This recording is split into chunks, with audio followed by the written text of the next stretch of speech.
IPL 2024ರಲ್ಲಿ ತುಂಬಾ ಕಣ್ಣುಗಳು ಕಾಯ್ತಾ ಇರುವಂತಹ ಮ್ಯಾಚ್ ಬರ್ತಾ ಇದೆ. RCB versus KKR.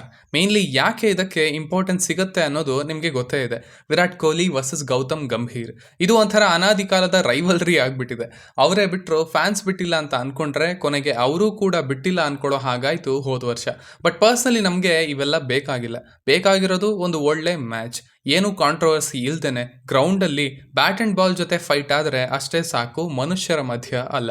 ಇನ್ನು ಈ ಟೀಮ್ಗಳ ಹೆಡ್ ಟು ಹೆಡ್ ಸ್ಟಾಟ್ಸ್ನ ನೋಡ್ಕೊಂಡ್ರೆ ಇವರಿಬ್ರು 32 ಮ್ಯಾಚ್ಗಳನ್ನ ಆಡಿದ್ದಾರೆ. ಅದರಲ್ಲಿ RCB 14 ಗೆದ್ದಿದೆ, KKR 18 ಗೆದ್ದಿದೆ. ಈ ಸ್ಟಾಟ್ಸ್ ಅಲ್ಲಿ KKR ಸ್ವಲ್ಪ ಮುಂದೆ ಇದೆ. ಹಾಗೇನೆ ಲಾಸ್ಟ್ 5 ಮ್ಯಾಚಲ್ಲಿ KKR 3 ಗೆದ್ದಿದೆ ಅಂಡ್ ಹೋದ ವರ್ಷ 2 ಮ್ಯಾಚ್ ಅನ್ನ ಗೆದ್ದಿತ್ತು. ಅಂಡ್ ಮೇನ್ಲಿ ಈ ಗ್ರೌಂಡ್ ನಲ್ಲಿ ಚಿನ್ನಸ್ವಾಮಿಯಲ್ಲಿ ಒಳ್ಳೆ ರೆಕಾರ್ಡ್ ಇದೆ KKRಗೆ RCB ಮೇಲೆ. ಸೊ ಅವರು ಡಾಮಿನೇಟಿಂಗ್ ಆಗಂತೂ ಇರ್ತಾರೆ ಈ ಮ್ಯಾಚ್ ಅಲ್ಲಿ, ಈ ಗ್ರೌಂಡ್ ನಲ್ಲಿ. ಇನ್ನು ಟೀಮ್ಗಳ ವಿಷಯಕ್ಕೆ ಬರೋದಾದ್ರೆ RCB ಒಂದು ಮ್ಯಾಚ್ ಅನ್ನ ಗೆದ್ಕೊಂಡು ಬರ್ತಾ ಇದ್ದಾರೆ. ಅಂಡ್ ಸ್ಪೆಷಾಲಿಟಿ ಏನಂದ್ರೆ ಯಾವುದು ನೆಗೆಟಿವ್ ಅಂತ ಹೇಳ್ತಿದ್ವೋ ಅವರುಗಳೇ ಚೆನ್ನಾಗಿ ಟೀಮ್ ಆಗಿ ಆಡಿ ಈ ವಿನ್ಗೆ ಕಾರಣ ಆದರು. ಫಿನಿಷರ್ಸ್ ಅಂಡ್ ಬೌಲರ್ಸ್, ಮಿಡ್ಲ್ ಆರ್ಡರ್ ಹಾಗೆ ಫಿನಿಷರ್ಸ್ ಇವರೇ ತುಂಬಾ ಚೆನ್ನಾಗಿ ಪರ್ಫಾರ್ಮ್ ಮಾಡ್ತಾ ಇದ್ದಾರೆ.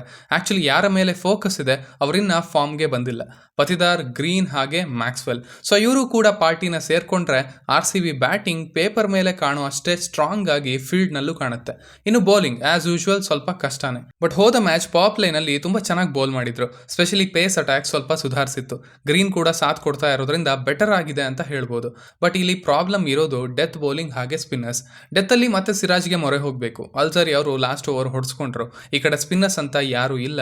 ಅದಕ್ಕೆ ಹೋದ ಸಲ ಮ್ಯಾಕ್ಸ್ವೆಲ್ ಜೊತೆನೆ ಹೆಂಗೋ ಮ್ಯಾನೇಜ್ ಮಾಡಿದ್ದು. ಮಯಾಂಕ್ ಡಾಗರ್ ಅವರು ಕೂಡ ಎಕ್ಸ್ಪೆನ್ಸಿವ್ ಆದ್ರು. ಸೊ ಬೌಲಿಂಗ್ ಆಸ್ ಆಲ್ವೇಸ್ ಸಣ್ಣದಾಗಿ ಕಾಣುತ್ತೆ. ಸ್ಪೆಷಲಿ KKR ನ ಇಂಥ ಬಲಿಷ್ಠ ಬ್ಯಾಟಿಂಗ್ ವಿರುದ್ಧ ಮಾಡ್ಬೇಕಂದ್ರೆ ಒಂದು ಟೀಮ್ ಎಫರ್ಟ್ ಬೇಕೇ ಬೇಕಾಗುತ್ತೆ. ಇನ್ನು KKR ಕಡೆ ಬಂದ್ರೆ ಅವರ ಬ್ಯಾಟಿಂಗ್ ಸಖತ್ತಾಗಿ ಕಾಣುತ್ತೆ. ಇನ್ಫ್ಯಾಕ್ಟ್ RCB ಗಿಂತ ಸ್ಟ್ರಾಂಗ್ ಅಂಡ್ ಡೀಪ್ ಅಂತಾನೆ ಹೇಳ್ಬೋದು. ಅದಕ್ಕೆ ಎಕ್ಸಾಂಪಲ್ ರೀತಿ ಹೋದ ಮ್ಯಾಚ್ ಇತ್ತು. ಮೊದಲಿಗೇನೆ 4 ವಿಕೆಟ್ ಕಳ್ಕೊಂಡ್ರು. ಬಟ್ ಕೊನೆಗೆ 200 ರನ್ ಹೊಡೆದ್ರು. ಸುಮ್ಮನೆ ಫಿಲ್ಲರ್ ರೀತಿ ಕಳಿಸಿದ ರಮನ್ದೀಪ್ ಸಿಂಗ್ ಕೂಡ ಸಖತ್ತಾಗಿ ಆಡಿದ್ರು. ಆ ಮಿಡ್ಲ್ ಆರ್ಡರ್ ಭಯಂಕರವಾಗಿದೆ. ರಾಣಾ, ರಮನ್ದೀಪ್, ರಸಲ್ ಹಾಗೆ ರಿಂಕು. ಅಂಡ್ ಅಫ್ಕೋರ್ಸ್ ಈ ಕಡೆ ಓಪನಿಂಗ್ ನಲ್ಲಿ ಫಿಲ್ ಸಾಲ್ಟ್ ಇದ್ದಾರೆ, ನರೈನ್ ಮೇಲೆ ಬರ್ತಿದ್ದಾರೆ, ಅಂಡ್ ವೆಂಕಟೇಶ್ ಅಯ್ಯರ್ ಹಾಗೆ ಶ್ರೇಯಸ್ ಅಯ್ಯರ್ ಕೂಡ ಇದ್ದಾರೆ. ಸೊ ನಂಬರ್ 8 ತನಕ ಯಾರ ವಿಕೆಟ್ ಬಿದ್ರು ರಿಲ್ಯಾಕ್ಸ್ ಆಗೋದಕ್ಕೆ ಆಗಲ್ಲ, ಹಂಗಿದೆ ಲೈನಪ್. ಇನ್ನು ಅವರಿಗಿರೋ ಬಿಗ್ಗೆಸ್ಟ್ ವೆಪನ್ಸ್ ಅಂದ್ರೆ ಅದು ಅವರ ಸ್ಪಿನ್ ಅಟ್ಯಾಕ್. ನರೈನ್, ವರುಣ್ ಚಕ್ರವರ್ತಿ ಹಾಗೆ ಸುಯಶ್ ಶರ್ಮಾ ಮೂವರು ಕೂಡ ಫಾರ್ಮ್ ಅಲ್ಲಿ ಇದ್ದಾರೆ. ಅಂಡ್ ಮೂವರಿಗೂ RCB ಮೇಲೆ ಒಳ್ಳೆ ರೆಕಾರ್ಡ್ ಇದೆ, ಸ್ಪೆಷಲಿ ವರುಣ್ ಚಕ್ರವರ್ತಿಗೆ. ಸೊ ಇವರನ್ನ ಟ್ಯಾಕಲ್ ಮಾಡಬೇಕು RCB ಬ್ಯಾಟ್ಸ್ಮನ್. ಅಂಡ್ ದೆನ್ ಇರೋದ್ರಲ್ಲಿ ವೀಕ್ ಆಗಿ ಕಾಣೋದು ಇವರ ಪೇಸ್ ಅಟ್ಯಾಕ್. ಇವರಿಗೆ ಹೇಳ್ಕೊಳ್ಳೋ ಅಂತ ಬೌಲರ್ಸ್ ಇಲ್ಲ, ಸ್ಟಾರ್ಕ್ ಒಬ್ಬರನ್ನ ಬಿಟ್ರೆ. ಅವರು ಕೂಡ ಹೋದ ಮ್ಯಾಚ್ ಅಲ್ಲಿ ಕೈ ಕೊಟ್ಟಿದ್ರು. ಹರ್ಷಿತ್ ರಾಣಾ ಅವರು ಒಳ್ಳೆ ಭರವಸೆಯನ್ನ ಹುಟ್ಟಿಸಿದ್ದಾರೆ. ಅದು ಎಲ್ಲಿವರೆಗೆ ಅಂತ ನೋಡಬೇಕು. ಸೊ RCB ಬ್ಯಾಟ್ಸ್ಮನ್ ಟಾರ್ಗೆಟ್ ಮಾಡಬೇಕಾಗಿರೋದು ಅಂಡ್ ಮಾಡೋದು ಈ ಸೆಕ್ಟರ್ ಅನ್ನೇ. ಇನ್ನು ಇಲ್ಲಿನ ಪಿಚ್ ವಿಷಯಕ್ಕೆ ಬರೋದಾದ್ರೆ ಈ ಸಾರಿ ಇಂಟ್ರೆಸ್ಟಿಂಗ್ ವಿಚಾರಗಳು ಕೇಳಿ ಬರ್ತಾ ಇವೆ. ನಾವು ಪಂಜಾಬ್ ವಿರುದ್ಧದ ಮ್ಯಾಚ್ ನಲ್ಲೂ ನೋಡಿದ್ವಿ. ಬ್ಯಾಟ್ಗೆ ಅಷ್ಟು ಈಸಿಯಾಗಿ ಬರ್ತಾ ಇರಲಿಲ್ಲ, ಬಾಲ್ ಕಷ್ಟ ಆಗ್ತಿತ್ತು. ಟಿಪಿಕಲ್ ಬೆಂಗಳೂರು ಪಿಚ್ ರೀತಿ ಇರಲಿಲ್ಲ ಅಂತ ಫಾಫ್ ಹಾಗೆ ಶಿಖರ್ ಧವನ್ ಇಬ್ರು ಹೇಳಿದ್ರು. ಅದೇ ರೀತಿ ಈ ಸಾರಿ ಪೇಸ್ ಬೌಲಿಂಗ್ಗೆ ಹೆಲ್ಪ್ ಮಾಡುವಂತ ಪಿಚ್ ಇರತ್ತಂತೆ ಚಿನ್ನಸ್ವಾಮಿಯಲ್ಲಿ. ನಾವು ಡಿಸ್ಕಸ್ ಮಾಡಿದ ಹಾಗೆ RCBಗೆ ಹೆಲ್ಪ್ ಆಗೋದು, KKRಗೆ ನೆಗೆಟಿವ್ ಆಗೋದು ಈ ರೀತಿಯ ಪಿಚ್ ಮಾತ್ರ. ಈ ಕಡೆ ಸ್ಪಿನ್ ಫ್ರೆಂಡ್ಲಿ ಟ್ರ್ಯಾಕ್ ಕೂಡ ಇರೋ ಹಾಗಿಲ್ಲ, ಹಾಗೆ ಫ್ಲಾಟ್ ಟ್ರ್ಯಾಕ್ ಯಾವಾಗಲೂ ಇರುತ್ತಲ್ಲ ಆ ರೀತಿನೂ ಇರೋ ಹಾಗಿಲ್ಲ. ಅವರು ಡಾಮಿನೇಟ್ ಅಂತೂ ಡೆಫಿನೆಟ್ಲಿ ಮಾಡೇ ಮಾಡ್ತಾರೆ.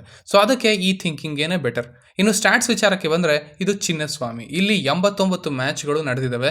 ಅದರಲ್ಲಿ ಮೊದಲು ಬ್ಯಾಟಿಂಗ್ ಮಾಡಿದವರು 37 ಬಾರಿ ಗೆದ್ದಿದ್ದಾರೆ ಅಂಡ್ ಚೇಸ್ ಮಾಡಿದವರು 48 ಸಾರಿ. ಸೊ ಪಿಚ್ ಹೇಗೆ ಇದ್ರು ಚಿನ್ನಸ್ವಾಮಿಯಲ್ಲಿ toss is very important, specially RCBಗೆ.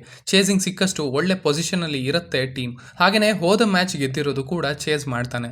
Also ಇವರಿಬ್ರು ಇಲ್ಲಿ 11 ಮ್ಯಾಚ್ಗಳನ್ನ ಆಡಿದ್ದಾರೆ ಅಂಡ್ ಅದರಲ್ಲಿ 7 ಮ್ಯಾಚ್ ಅನ್ನ KKR ಗೆದ್ದಿದೆ ಅಂಡ್ RCB 4 ಗೆದ್ದಿದೆ. ಸೊ ಇಲ್ಲೂ ಕೂಡ KKR ಡಾಮಿನೆನ್ಸ್. ಸೊ ಟಾಸ್ ಒಂದು ಮುಖ್ಯವಾದ ಭಾಗ ಆಗಿರುತ್ತೆ ಈ ಮ್ಯಾಚ್ ಅಲ್ಲಿ. ಸೊ ಐ ಫೀಲ್ ಎರಡು ಟೀಮ್ನ ಪ್ಲೇಯಿಂಗ್ ಲೆವೆನ್ ಅಲ್ಲಿ ಏನು ಚೇಂಜಸ್ ಇರಲ್ಲ ಅಂತ ಅನ್ಕೊಳ್ತೀನಿ ಈ ಮ್ಯಾಚ್ಗೆ.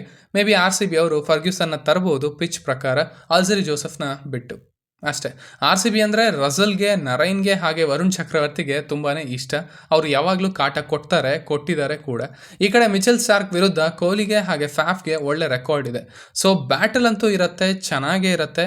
ಬಟ್ ಯಾರು ತಮ್ಮ ವೀಕೆಸ್ಟ್ ಪಾಯಿಂಟ್ನ ಗಟ್ಟಿಯಾಗಿ ಕವರ್ ಮಾಡಿಕೊಂಡು ಮುಂದೆ ಬರ್ತಾರೋ ಅವರೇ ಈ ಮ್ಯಾಚಲ್ಲಿ ವಿನ್ ಆಗೋದು. ಶ್ರೇಯಸ್ ಅಯ್ಯರ್ಗೆ ಇದು ತುಂಬಾನೇ important match, so watch out for him. So ಇಷ್ಟು ನನ್ನ ಪ್ರಿವ್ಯೂ ಆಗಿತ್ತು ಈ ಮ್ಯಾಚ್ ಬಗ್ಗೆ. ಇನ್ನು ನೀವು ಇಲ್ಲಿ ಯಾವ ಟೀಮ್ನ ಸಪೋರ್ಟ್ ಮಾಡ್ತಾ ಇದ್ದೀರಾ ಅಂಡ್ ಏನಾದರೂ ಹೇಳಬೇಕು ಅಂತ ಅಂದ್ಕೊಂಡಿದ್ರೆ ಅದನ್ನು ಖಂಡಿತ ಕೆಳಗಡೆ ತಿಳಿಸಿ. ಆ್ಯಸ್ ಯೂಶ್ವಲ್ ಸಿಗ್ತಾ ಇರೋಣ.